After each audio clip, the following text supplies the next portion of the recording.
Olá pessoal, aqui quem fala é o Alexandre com mais uma apresentação do meu canal do YouTube, né? Bate-papo com psicólogo. Eu ia falar nosso canal, mas na verdade é assim como eu sinto. Que seja um canal que eu compartilho, não é meu, que está no meu nome, mas eu compartilho com todas as pessoas que estejam interessadas em cuidar e entender melhor a respeito dos seus sentimentos, suas emoções, comportamentos, enfim. As coisas que envolvem o nosso cotidiano e nossa qualidade de vida. Conforme havia combinado, né?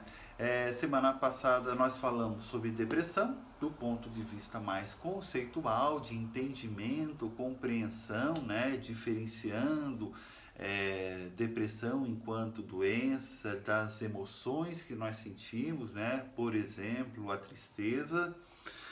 E deixamos para esta semana é, discutir como nós podemos enfrentar a depressão, né? Quais são os meios, né, que nós temos para lidar com a depressão quando ela se instala na gente ou a gente percebe isso dentro do nosso meio de convivência social ou familiar, enfim. Bom, eu espero ter deixado bem claro, né, o quanto que a depressão ela é responsável por uma série de infelicidades e improdutividades na vida do ser humano e quanto isso acaba sendo incapacitante para o indivíduo quando enfrentado sem nenhum conhecimento específico, né, da depressão enquanto doença, né? O quanto que a pessoa que tem uma doença afetiva ela acaba sofrendo em dobro por conta de ela não ter o suporte adequado pela ignorância em relação a esse tipo de quadro patológico que nós temos no nosso dia a dia. Bom, faltou eu especificar eu havia comentado com vocês sobre a depressão endógena, né?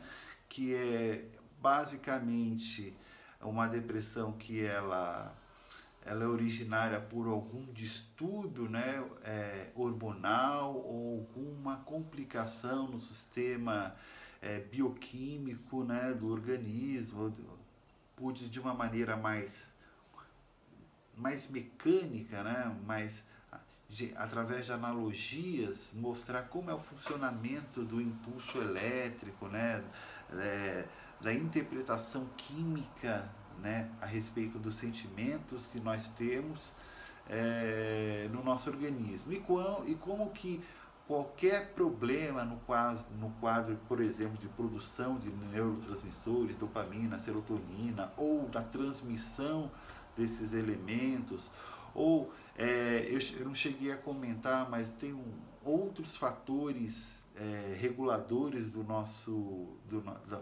equilíbrio orgânico, né? Por exemplo, eu citei no meu pequeno vídeo lá do Facebook como é que chama? A tireoide, né? Ele é um importante fator regulador do nosso sistema de homeostase, né? De equilíbrio do indivíduo. E quando você tem um desequilíbrio na produção dos hormônios, né, da tireoide, seriam os hormônios T3 e T4, o que acontece? Você acaba tendo uma situação de descompensação no seu corpo, né, e no seu emocional. Por exemplo, um quadro de hipertiroidismo faz com que a pessoa aumente a ansiedade, né? Ela pode entrar num quadro, por exemplo, até de paranoia, de insônia, ela acaba tendo taquicardia, ela acaba emagrecendo, mas não é aquele emagrecimento saudável, né? Ela fica uma hiperatividade do seu organismo, ao passo que o hipotiroidismo, ou seja, a baixa produção desses hormônios, ele cria um quadro de fadiga, de cansaço, a pessoa passa a engordar, né? Ela não tem energia, sabe? Não tem um porquê externo que justifique isso, mas por conta desse hipotiroidismo ela pode evoluir para um quadro depressivo, né? Então, essas situações elas são basicamente trabalhadas com uma terapia medicamentosa, se bem que os estudos têm apontado que, independente de ser uma depressão de origem orgânica ou fatores externos, né? A gente até comentou na semana passada sobre ficar indo atrás de quem é que causou, é quase que ficar discutindo quem nasceu primeiro, o ovo ou a galinha. Porque, na verdade, quando um quadro de depressão se instala, independente de ser orgânico ou não, sempre um componente simbólico, né? Sempre um componente emocional, ela acaba se prevalecendo. Então, qual que seria a melhor estratégia de tratamento? É você buscar uma terapia medicamentosa com um profissional médico, que seria o psiquiatra, e também com um profissional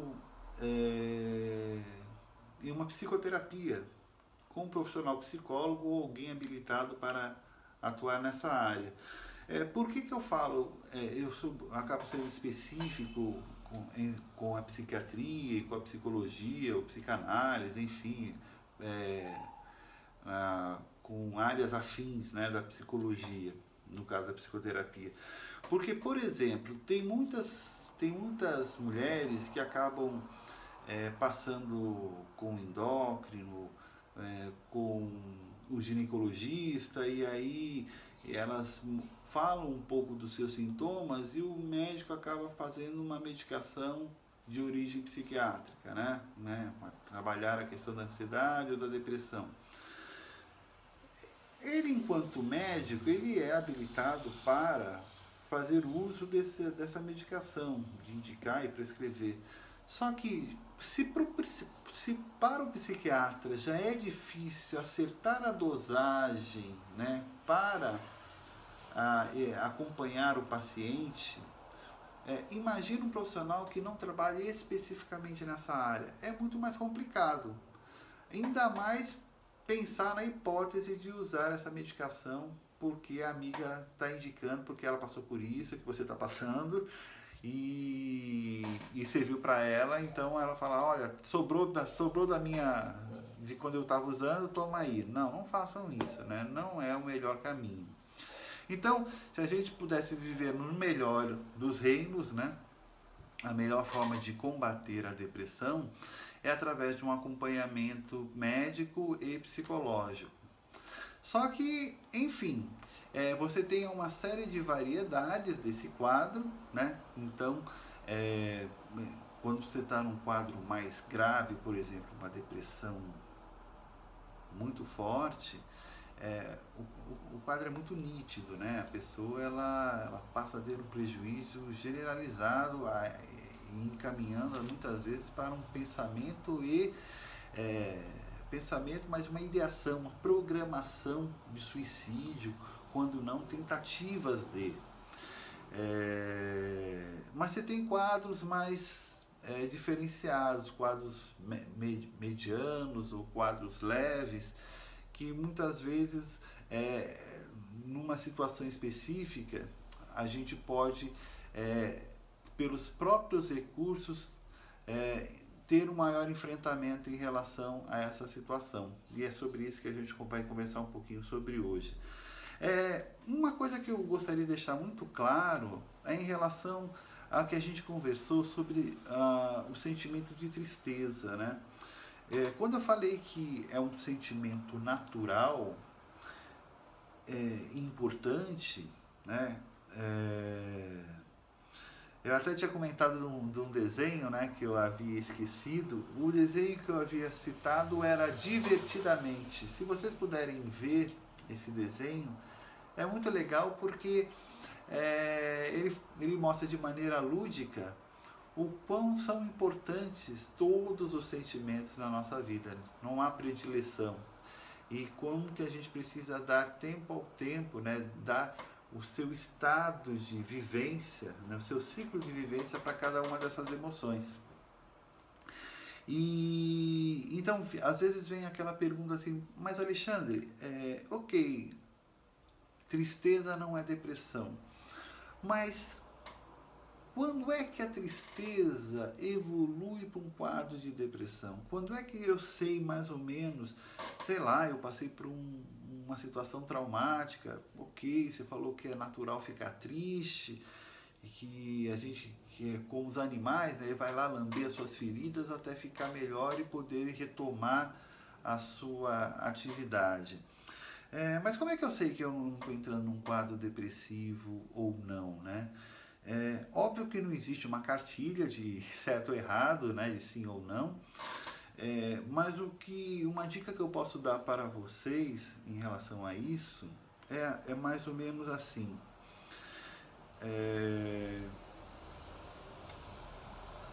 A nossa vida ela é permeada por diversos fatores, né? Nós temos um convívio social, nós temos uma relação de produção, né? De trabalho, né? A gente tem uma vida produtiva, nós temos uma relação de autocuidado, né? De alimentação, de higiene pessoal. Então eu digo o seguinte: quando essas áreas da sua vida começam a ter comprometimento, ou seja, você começa a ter prejuízos no seu trabalho, né, por conta dessa tristeza, quando você começa a ter prejuízos na sua área social, você passa a não querer ver as pessoas, você passa a não querer sair, né? Você não tem ânimo para ter nenhuma atividade. Não é assim simplesmente, você nunca foi de sair, agora não, se aconteceu uma coisa assim, você não tem onde sair, então eu estou depressivo. Não, se você nunca teve vontade de sair, você continua o mesmo. Agora, se você era uma pessoa que estava sempre se divertindo, tendo contato com as pessoas, e de repente passa a não ter mais isso, é um indicativo. Se de repente você passa a se alimentar de uma maneira desproporcional àquilo que você sempre se alimentou, ou seja, comer excessivamente ou deixar a comida passar, deixar de ter sabor, ter gosto, você nem ligar mais para isso. Quando você começa a não ligar mais para a sua higiene pessoal, você não quer tomar banho, você não quer ligar o jeito que você está vestido, se você penteia ou não penteia o cabelo, no caso das mulheres, que sempre de uma mulher que gosta, que é vaidosa, que gosta de se maquiar, de cuidar do esmalte, unha, essas coisas, e passa a não ligar mais para isso, são indicativos fortes de que a pessoa está desenvolvendo um quadro depressivo, né? Então, quando a pessoa passa, é o que eu digo, que a pessoa está sofrendo além do necessário, né? O que seria além do necessário é quando ela passa a interferir na sua vida no âmbito geral, né? Uma coisa que eu vejo que é muito importante, né, que acaba assim, as pessoas que acabam ficando mais vulneráveis a esses quadros de adoecimento afetivo, no caso a depressão, são pessoas que acabam sendo descuidadas de si nas diversas personas, né? Nas diversas personagens, nas diversas facetas da sua vida. Porque, por exemplo, eu estou aqui buscando melhorar a questão da imagem, mas estou tendo dificuldade. Por exemplo, eu sou psicólogo.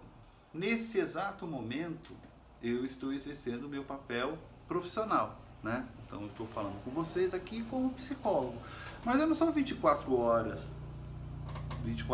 por dia psicólogo. Existe uma parte minha que é o o Alexandre, que é amigo, né?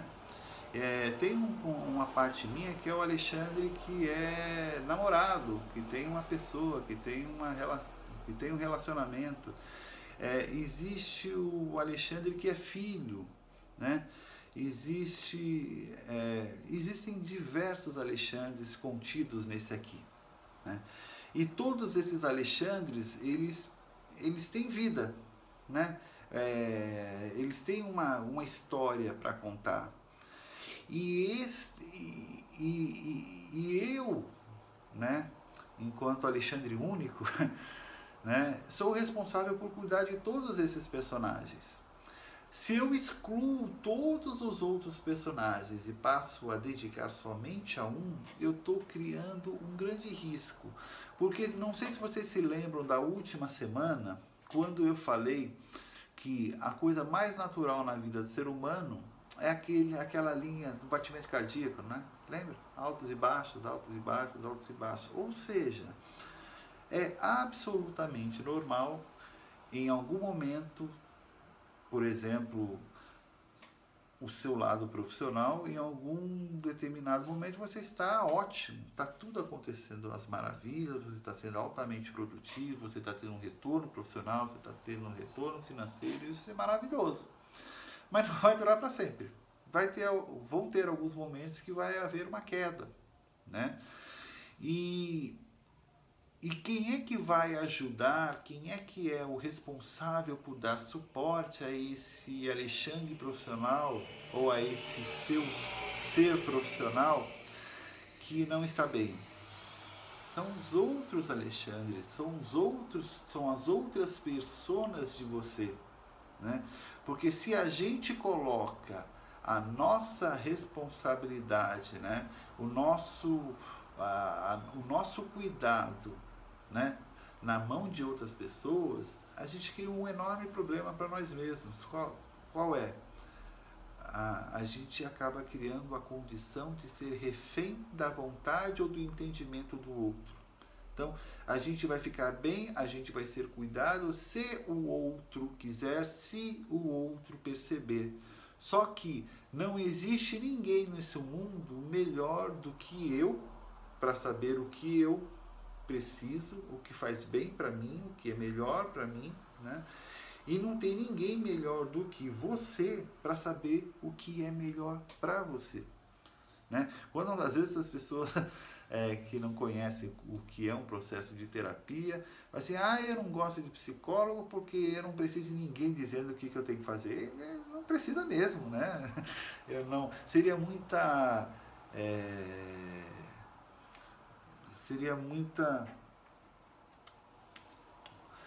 me fugiu a palavra, mas aquela pessoa que muita arrogância, era isso que eu queria dizer. Seria muita arrogância da minha parte achar que eu sei o que é melhor para ti, porque eu sou psicólogo, né? Se alguém pensa que psicólogo acha que é o melhor para você, está redondamente enganado. E se algum psicólogo pensa isso em relação ao paciente, talvez esse psicólogo merecesse voltar para a terapia, né? Enfim, piadinhas à parte, o que eu quero dizer é o seguinte: nós somos responsáveis por dar apoio à nossa persona, à nossa parte que não está bem. Em algum momento o nosso relacionamento não vai estar bem, em algum momento o nosso papel de pai, de mãe, de irmão, de filho, de profissional, de amigo não vai estar. Não dá para ficar tudo no top, né? Se a gente não tem oscilações, a gente não sabe a diferença do que é bom, do que é ruim, do que é doce, salgado, do que é quente, do que é frio. Então, essas oscilações ocorrem. Isso faz parte da condição natural. Vamos pegar o seguinte exemplo. Vamos imaginar, eu vou pegar um exemplo masculino e um feminino. Um masculino, cara, ele não quer saber de amiga, não quer saber de família, não quer saber de filho, quer saber de trabalho. Meu negócio é dinheiro. Dinheiro é o que conta, porque é o dinheiro que move o mundo e não sei o que lá. Tá bom. Ele é focado, ele é determinado, ele é produtivo, ele tem sucesso e tudo mais. De repente, vem uma crise dessas que nós estamos vendo no nosso país e ele quebra ou é mandado embora e ele, enfim, tudo aquilo que o mundo dele girava vai pro buraco. Ele não tem outra parte dele desenvolvida para poder dar um apoio, né? Ele não fortaleceu o seu lado de amizades, ele não fortaleceu o seu lado de família, ele não fortaleceu a sua espiritualidade, ele está completamente prostrado e na dependência de que alguém venha fazer algum suporte para ele, ou seja, ele está vulnerável, né? Vamos imaginar, de repente, aquela mulher que se casa e coloca a família como centro do universo. Não importa esse negócio de trabalho, não quero saber muito de amigos, eu quero saber do meu marido, dos meus filhos. Esse é o meu mundo. E aí o que acontece? Chega uma hora que esses filhos vão crescer, esses filhos vão se interessar por outras coisas nas vidas e esses filhos vão sair de casa. E se essa mulher, ela não cuidou de si, não se desenvolveu, não olhou para as outras áreas do seu ser, de repente ela vai olhar para o lado e vai encontrar um marido que também não estava muito conectado com ela. E ele pode de uma hora para outra também querer, olha, não dá mais essa relação, né? Não se sustenta mais. E aí pronto, cadê o mundo dela? O mundo dela girava em torno do outro e não somente de si. Então, uma das formas da gente combater essa questão da depressão é entendermos que todas essas personas da nossa vida têm altos e baixos a todo momento. Sempre vai ser assim, né? A gente nunca vai estar 100% em tudo, faz parte. E quem é a pessoa mais indicada para cuidar dessa área nossa que não esteja bem somos nós mesmos. Ah, mas eu não sei. Ok, você pode não saber como cuidar. E aí é a hora de pedir ajuda. Nesse aspecto, a psicoterapia ela é muito boa, né? Ah, só a psicoterapia? Não, tem outras coisas que podem te ajudar, né? Você tem a espiritualidade, você tem uma série de atividades culturais, de lazer, de entretenimento, enfim. Na verdade, o que eu estou dizendo é que você precisa voltar o seu olhar, fortalecer aquilo que esteja tendo condições de dar desenvolvimento. Aquele ser seu, aquela sua persona, naquele momento ela está doente. Ela precisa de cuidado, não dá para ficar forçando a barra. Se ficar forçando, você vai adoecer mais ainda, né? Então, acho que essa é a primeira dica, né? Estar atento às suas outras porções, né? do seu ser social.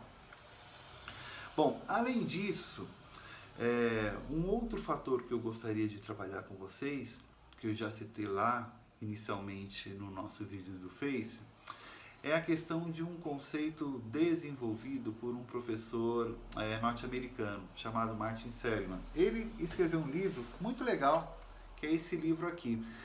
Infelizmente é um livro que ele está fora, ele não vende mais, né? Ele já era raro quando eu estudava e agora a gente não encontra, mas o nome dele se chama Desamparo, né? É do Martin Seligman. Se depois vocês quiserem, é da editora, é da editora USP, né? Então, mais um dos motivos que é difícil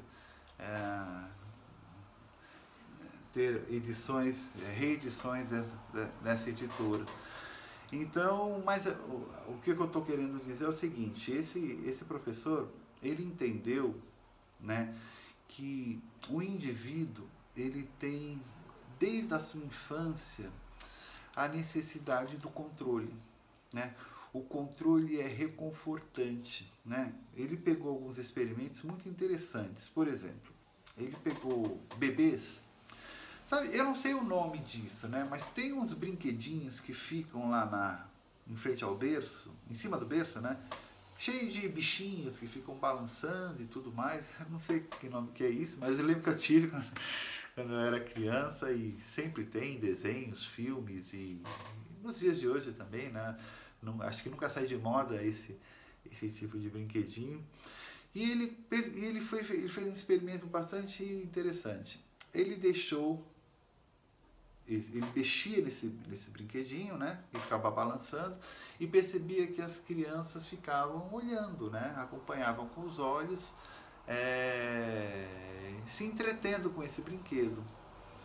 Mas logo elas perdiam o interesse e focavam a sua atenção em uma outra atividade que tivesse algum movimento. Bom, E aí ele fez a seguinte mudança. Ele pegou as mesmas crianças, ele pegava as mesmas crianças e amarrava um pequeno barbantezinho no pé, no calcanhar delas, e de forma que quando a criança mexia essa perna, o negocinho mexia mais, né? Então a criança começava a perceber que ele entendia que quando a criança tinha esse controle de mexer a perna e essa perna mexer os brinquedinhos, ela ficava mais do que o triplo, o quádruplo de tempo que inicialmente quando se mexia apenas por iniciativa do outro, né? De tal maneira que assim, desde a mais tenra infância, a criança, o ser humano gosta de ter o controle porque o controle dá a sensação de poder, né? A sensação de segurança, a sensação da previsibilidade, né? A previsibilidade é um conceito muito importante porque esse conceito sobre o desamparo ele está muito ligado a um outro tema que a gente vai discutir também, que é em relação à ansiedade, à síndrome do pânico, né? Mas eu não vou querer me aprofundar nisso, porque a gente vai ter um tempo inteiramente para falar sobre essa questão. Mas, ainda sobre essa questão do controle e previsibilidade,